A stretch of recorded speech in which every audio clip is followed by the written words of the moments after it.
Poor people are not welcome here because they come here only to see expensive clothes and pass time. The salesgirl said loudly and looked at Vipin with disgust. Vipin's face turned red with anger. He was about to say something when the shop door opened and he saw two people coming in. A boy and a girl. Both of them were around 19 to 20 years old. The girl was wearing a clean white dress and her thick, long hair was open, which made her look even more beautiful. The boy looked tall and handsome, with the girl's arms in his, and both of them were coming in walking step by step. Vipin's face hardened on seeing them. The boy was Tanvir and the girl was Lavanya, who was his first love and girlfriend. Vipin smiled, but there was a look of sadness on his face. Tanvir was the same person because of whom Vipin had to leave school. Because of him, when he fought in school, people called him a scoundrel and a scoundrel. This was the man who had taken away his first love, who once loved him. This was what Vipin remembered the most. But still, despite all that they had done to him, Vipin did not hate them. He always blamed his poverty. This is how society is. The one who has money is respected and the one who is poor is disrespected. He turned his eyes and saw the beautiful girl standing next to Tanvir. Suddenly, he froze like a statue and his memories came back to him once again. Then a little bitterness appeared on his face, but soon it also vanished. There was no expression on his face at this moment. At one time, both of them were in a relationship, but now they were just strangers. "Hello! If you can't buy something, then move out of the way and let the guest come," the salesgirl said, looking at Vipin with disgust. "I said you are a poor man. Are you not ashamed to still be standing here? I don't know why people like you come to DLF Mall." The salesgirl kept scolding Vipin and her tone became more bitter. On hearing the salesgirl's voice, Lavanya and Tanvir started looking at each other. They had not seen Vipin yet. "Who is the poor man who enters DLF Mall? Let us also see," Tanvir said jokingly. Then he moved forward and started looking at Vipin. At first glance he could not recognize Vipin, but after looking closely he was surprised and then laughingly said, "Oh, what a thing, this poor man turned out to be someone we know." At this time Lavanya also recognized Vipin. She took a look at him, and seeing his dirty cheap clothes, a strange expression of disgust appeared on her face. Tanvir laughed and said to Vipin, "Vipin, I haven't seen you for a long time. Where do you live these days?" He pretended to be an old friend, but his tone was a little different. "Hey, by the way, I heard that you have started working as a laborer now. Where are you working these days?" Laboring is really a tough job. He was acting in such a way that no one could tell that he was taunting Vipin. Vipin's face was expressionless. He didn't say anything. "Oh, the anger is still the same as before," Tanvir mocked. "Vipin, what I mean to say is that you should look at your status. You should not run away from your fate. After all, you are a farmer's son, and as they say, a poor person always remains poor. Some places are not made for farmers like you, like this place. So you should not have forgotten your status before coming here. Have you looked at yourself? Are you fit to come to such a place with these shabby clothes? I don't think you would have thought of all this." Then he extended his hand and hugged the girl standing next to him. He did this to provoke Vipin. Vipin's face grew colder and colder. Then he said with a laugh, "Oh, Tanvir, why do you look down on farmers? Weren't your ancestors farmers? Besides, this shop is open to all, isn't it? When the doors of this shop are open to all, who can tell anyone? Come here. Go away. Come on, I am standing here. Let's see who throws me out of here." Vipin looked coldly at Tanvir, and then turned to look at the salesgirl. "Ah, look, how shameless you are. You dare to speak even after being insulted so much. When you don't even have the means to buy a piece of cloth from here, then why are you standing here? If by mistake any cloth gets damaged by your hands, you can bear the cost of it," the salesgirl said mockingly. "Shut up," Vipin said loudly. "It costs only 9,000 rupees, isn't it? Now stand quietly and take a good look with those cheap eyes of yours." He opened his backpack, took out a bundle of notes, and threw it in the salesgirl's face. The salesgirl yelled and took a step back. Her eyes widened at the amount of notes on the ground, and she couldn't help but feel embarrassed. She guessed that it must be at least 10 to 20,000 rupees. "It's only 10,000. She lowered her voice, but there was still scorn in her voice. By her calculation, 10,000 rupees would be the boy's entire life's earnings. So that's not enough? Vipin reached into his bag again and took out another bundle of notes, then threw it on her face. 20,000, is that enough? No? Wait, I need more. Vipin grabbed another bundle of notes and threw it at her. He took out about 5 such bundles and threw them all at the salesgirl. The salesgirl was still in shock and she stood there stunned like a statue. There were 10,000 rupees in one bundle of notes. He had thrown 7 bundles of notes, which means there were 70,000 rupees lying on the ground. Where did this poor boy get 70,000 rupees in cash? Even Lavanya and Tanvir were shocked. Where did this boy get 70,000 rupees from? This is impossible. Tanvir's face turned pale, but he knew that Vipin's family was very poor. After leaving school, he had been doing odd jobs all year. How can he earn 70,000 rupees in a year by doing odd jobs? He had thought that Vipin must have lived a miserable and poor life this year. When he first saw Vipin, he was even more sure. But now, Vipin is throwing 70,000 rupees like it is nothing. He was devastated to see this. How can a boy doing odd jobs earn so much money? Vipin doesn't even have any special talent. Lavanya's expression was a little weird. She knew the situation in Vipin's house better than anyone else. So she was more confused. That's enough! Vipin mocked and shouted. Where is your store manager? I want to ask him how your store is doing business. How can a sales girl dare to insult a customer? His voice was loud and far-reaching. Even pedestrians outside the shop stopped and looked around. I'm sorry, sir. A middle-aged woman in the shop hurriedly came and bowed in front of Vipin. Sir, apologize quickly, didn't you hear me? The salesgirl didn't want to apologize, but at the behest of her shop owner, she reluctantly apologized and whispered, Sorry, sir. Vipin didn't want to take the conversation any further, so he bowed and started picking up the money. Sir, in exchange for your forgiveness, I will give you a 10% discount. Is that okay, sir? The shop owner said. As you wish. Vipin didn't care. He really didn't care about the discount.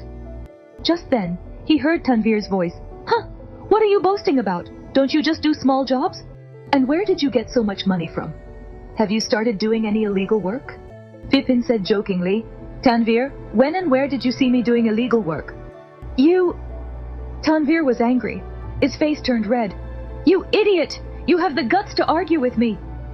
So what? You want to fight with me? Why should I fight with an idiot like you? Why would I spoil my status by fighting with you? By the way, one of my uncles is a police officer. I just need to tell him once. Tanvir shouted loudly. Vipin looked at him with a round eye, then laughed loudly mocking him, and then turned back to look at the clothes. He needed a good business suit for the party tomorrow. Sir, look at this. It will look good for you. The store owner was showing Vipin one after another clothes. After looking at it for a while, Vipin picked up a business suit and went to the changing room. This was the first time Vipin wore a business suit, so it took him some time to wear it. He fixed his tangled hair a little and looked at himself in the mirror once. As soon as he saw his changed look, for a moment he did not recognize himself. Is this me? The business suit had transformed him from a poor boy to a rich boy. He had become a business tycoon from a poor man in a moment. When Vipin came out of the changing room, the store owner kept looking at him. The boy standing in front of him had completely transformed himself by just changing his clothes. His fit body looked even more attractive in the trim business suit. He looked no less than a boy from a rich family. Vipin could sense the store owner staring at him. She too was stunned to see his changed appearance. When Lavanya too saw him, she too was stunned as if she did not recognize him. Tanvir too could not believe her eyes. Then her face turned dark as her heart was burning with jealousy. Tanvir always thought himself superior, especially to poor people like Vipin. But this time he was completely defeated. He was getting more angry seeing Lavanya's changing expressions. What's the use of his good looks? After all, he will remain a poor farmer. I think he has all the potential to become a gigolo. Rich women want guys like him. Tanvir was burning with anger inside. Vipin, did you earn these 70,000 rupees by becoming a gigolo? Tanvir said mockingly. Vipin looked at him sharply and replied, Tanvir, your thinking is so dirty and cheap. What else can I expect from you? After all, only dirt will come out of a dirty mouth. You bastard! Tanvir was red with anger. His wide and round eyes were looking at Vipin with a murderous look, and his face had turned black with his humiliation. Vipin ignored her and turned to the store owner and said, It's not that bad. It fits my body perfectly. I need 2 more business suits of the same design. The store owner happily replied, Okay, sir.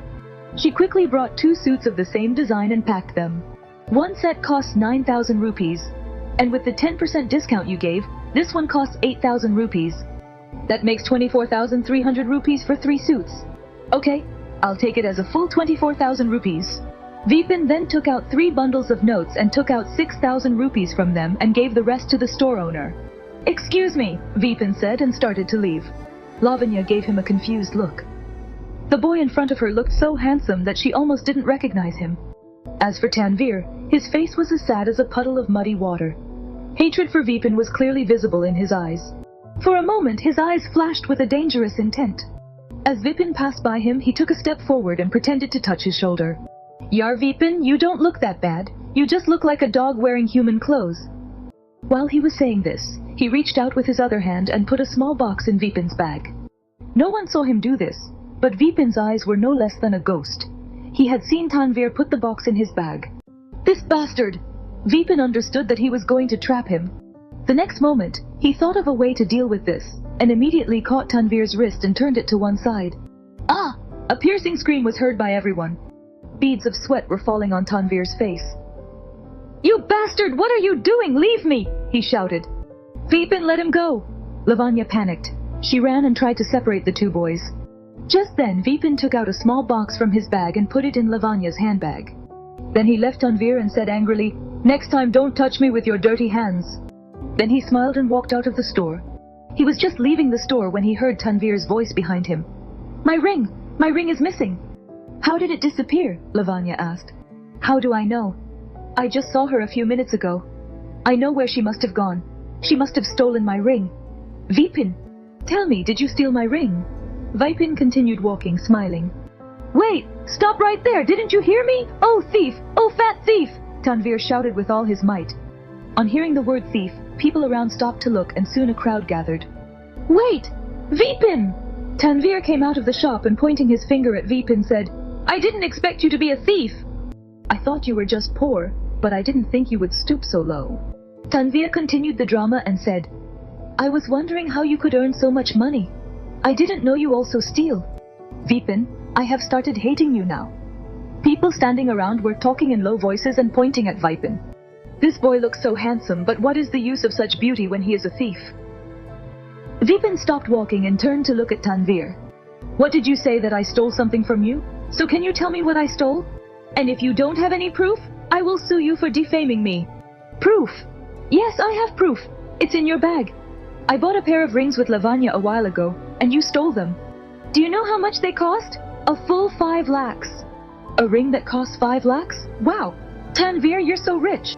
I didn't know your father, who is a school principal, earns so much money.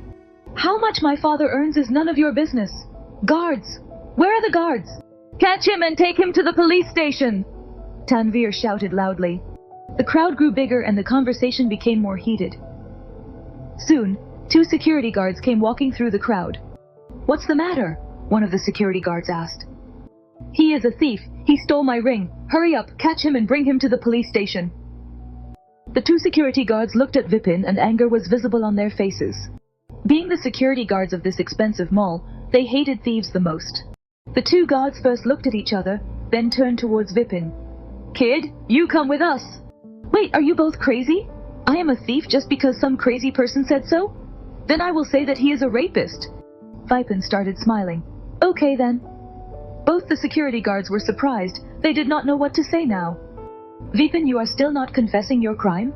Okay, you will only admit when your truth comes out in front of everyone, Tanvir said in an angry voice. Then he went to the 2 guards. The ring must be with him. You guys should search with him once. You are right too, the guards said. Then both the guards moved towards Vipin. Kid, it would be better if you let us search you. You can search. But Tanvir, what if they don't find what you lost? How is that possible? No one else can steal it except you. Okay guards, you can search me. Vipin smiled and offered himself for the search. The 2 security guards did not find anything on his body. When they opened his backpack, they were left open-mouthed on seeing the bundles of notes. They looked at Vipin suspiciously. Why are you guys looking at me like that? Can't I take the money and go buy clothes? The 2 security guards did not know what to answer Vipin now. As soon as the 2 security guards stopped searching Vipin's backpack, a look of surprise and suspicion came on their faces. We did not find any ring that you were talking about. What is going on? Are you playing a joke on us? They looked at Tanvir suspiciously. Tanvir himself was shocked and his face immediately turned red with anger. No! How is this possible? Was all he said, and then angrily snatched Vipin's bag and threw all the things in it on the floor. But he could not find the ring that he had put in the bag. Where did the ring go? What is happening? Tanvir froze as if his soul had left his body. Why is it not here? He started behaving like a madman. He shook the bag vigorously and then angrily threw it on the floor. This is impossible. It should have been in this bag. Vipin, tell me, where did you hide it? He raised his head angrily and looked at Vipin with a devouring gaze. Vipin replied calmly, What happened? You have already searched my bag. Then why are you still so adamant? And why are you still so sure that I stole your ring? Are you trying to trap me? His eyes narrowed and he looked like a hunter playing with his prey. Tanvir started getting nervous. Don't blame me, Vipin. Tell me, where did you hide the ring? Why are you asking me? When did I touch your ring? Forget about stealing it. Maybe you kept it somewhere and forgot about it? Tanvir replied in excitement. How is that possible? It was in my pocket a few moments ago. It disappeared after I bumped into you. If not you, who else could have stolen it? Vipin said seriously, Your pocket? Are you sure? You are not forgetting? Maybe you put your ring in someone else's bag by mistake. He pointed at Lavanya. Tanvir laughed off the suggestion. That's impossible. Vipin said again, Really? Then why don't you check? He told Lavanya. Lavanya hesitated a little, but she started to check her purse. The next moment, when she took out 2 boxes from her purse, her face changed color. She shouted in surprise, How is this possible? Tanvir felt as if someone had given her an electric shock. He was stunned. That's impossible! I didn't put it in Lavanya's purse. But suddenly he fell silent. His face had turned pale. Vipin said smilingly, So it was all your drama? Tanvir, really? You are very talented. The crowd went into a frenzy. When people found out the truth, they looked at Tanvir with disgust and made comments. Look, this guy may be well dressed, but he is so cunning and shameless. He was trying to trap that poor boy. Tanvir was disappointed. He couldn't understand how the box he had put in Vipin's bag ended up in Lavanya's handbag. He was still trying to understand it. No? Maybe he knew it from the beginning? Vipin came close to Tanvir and said coldly, Yar Tanvir, I can't believe you wanted to trap me. You are an animal in human disguise.